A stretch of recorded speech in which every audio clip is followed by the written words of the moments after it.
Hi class, welcome to week 6 and your final guidance before you graduate. Excellent job. You should be very proud of yourselves. You worked hard and you deserve some serious props from your friends, family, and coworkers.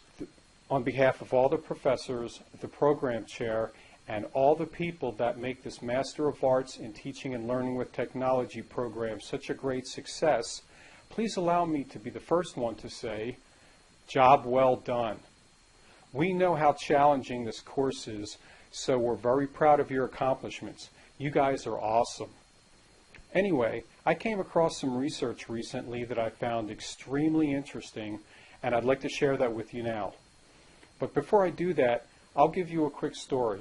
When I decided to attend an online university for my doctoral studies back in 2004, I wasn't really sure if that was the right move to make. To be honest with you, I questioned the legitimacy of online classes. I wasn't sure if this was just a passing fad, whether employers and other schools saw online education as a bona fide alternative to on-ground traditional learning. And having taken so many traditional classes, I was thinking, how can this be real education if I can't even see my instructors and my classmates face to face? But sometimes you have to go on faith, just like you guys have done.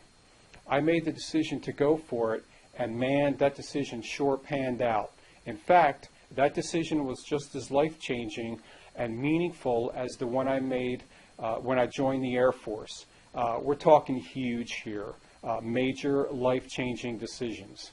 So when you decided to join the MALT program, you too made an extremely wise decision.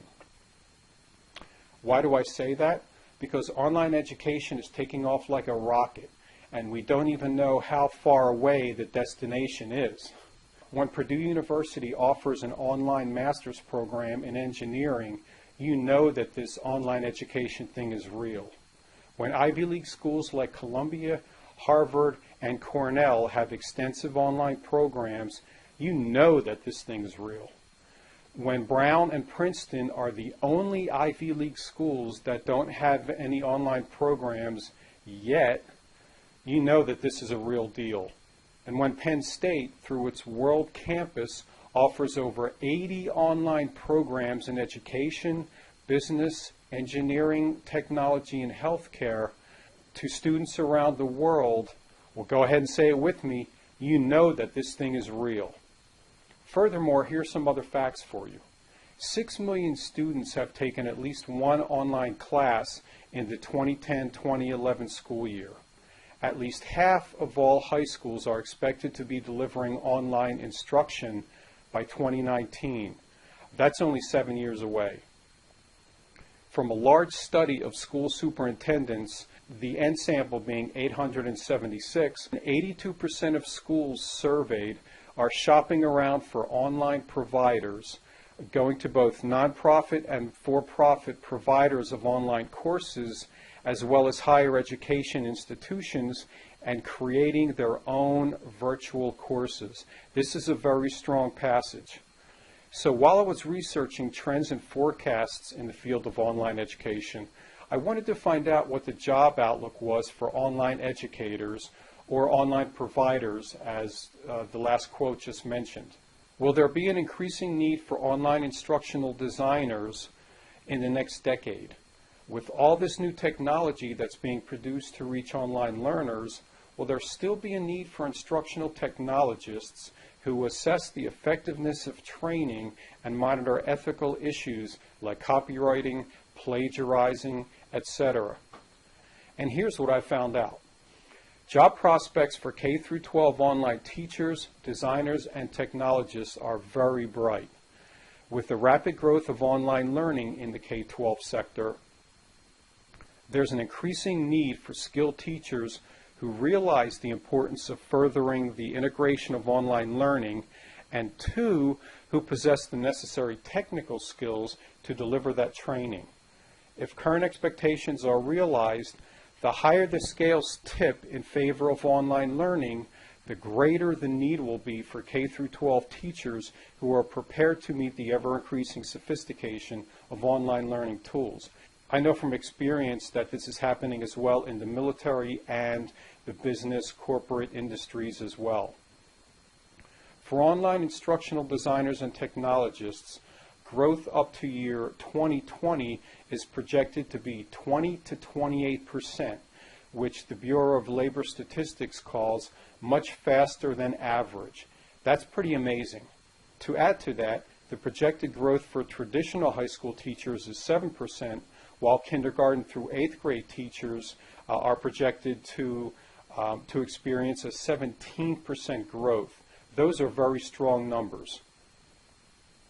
And here's another figure for you. It's estimated that approximately 30,000 instructional designers and technologists will be needed by the year 2018. Those are pretty strong numbers. This trend and forecasting information is pretty important stuff. When I read it, I got really excited. Those are very positive indicators. You've chosen a field that's growing, and you want to grow along with it. I'm doing that. Ashford's Malt faculty is doing that, and so should you, because this is your chosen discipline. So grow with it. So let's tie all this in with the ePortfolio that you're doing this week. As you're enjoying the 17 to 28% job growth in your field, you want to be as marketable as possible in the online education field. You want to have the strongest resume that you can develop. Rack 'em and stack 'em is how I put it. In the same manner that you'll add your well-earned malt degree to your resume, you should also roll in your technical and other educational accomplishments into your ePortfolio. Things like Teacher of the Year. You might want to choose to add a My Accomplishments link to your wiki and post your degree and portfolio there and your accomplishments there. That might be one strategy that you use. So the portfolio you create for this assignment isn't something that you'll just put off to the side after you get your degree, graduate, and proudly hang your diploma on the wall. This ePortfolio is meant to grow as your career grows. It should be a living, visual tool that shows off your skills and accomplishments, not just for how you met the 8 program outcomes that you learned through the MALT process, but it should also reflect all the innovative ways you've come up with to engage your students and enable them to apply the course content in your classroom. Did you create an interactive quiz or crossword puzzle that students really enjoyed and learned from? Or maybe you developed an interactive how-to tutorial that breaks down a complex math problem into understandable parts. Put those into your ePortfolio. The more creative ways you devise to deliver online material, the more robust your ePortfolio will become. So remember, what you're putting together for your final project won't just be seen by your capstone professor. It will be viewed by everyone that you want to share your MALT experiences and virtual educational accomplishments with. For example, when your annual performance review comes up, you'll be able to share this ePortfolio with your supervisor. When a friend asks you, so what is it exactly that you do? Which is a question that came up in an earlier class that you took about how to define instructional design with technology. So when this friend asks you, what exactly do you do for a living, you can send that person a link to your ePortfolio. And that will tell the tale of what you do. In fact, you may even want to add a link to your ePortfolio to your resume. This will show your creativity and your skill sets visually to your prospective employer, which may give you that extra edge. Just like a popular men's hair coloring commercial says, stay in the game. I'm really looking forward to seeing your ePortfolios. Make them something you're proud of. Again, congratulations on making it to the final guidance of this program.